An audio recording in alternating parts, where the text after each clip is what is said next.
Perguruan pencak silat di Kapasita yang berpusat di Kota Palembang melakukan latihan perdana sekaligus pembukaan cabang silat di Mariana, Banyuasin.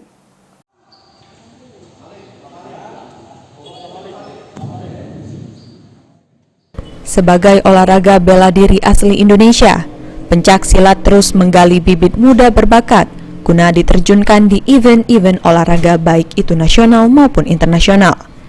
Sebagai perguruan silat yang berdiri sejak tahun 1964 dan disahkan oleh Ikatan Pencak Silat Indonesia atau IPSI, di Kapasita yang berpusat di Kota Palembang melakukan latihan perdana sekaligus pembukaan cabang silat di Mariana, Banyuasin.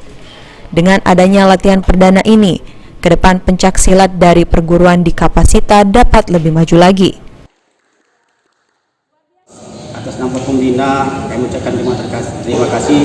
Mudah-mudahan dengan berdirinya cabang daripada perguruan pencak silat di Kapasita di Banyuasin 1 ini, tentunya kita mengharapkan perguruan pencak silat di Kapasita akan maju dan sukses untuk kedepannya.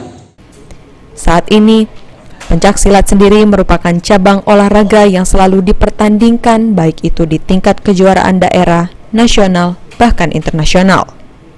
Firman Hidayat, PAL TV.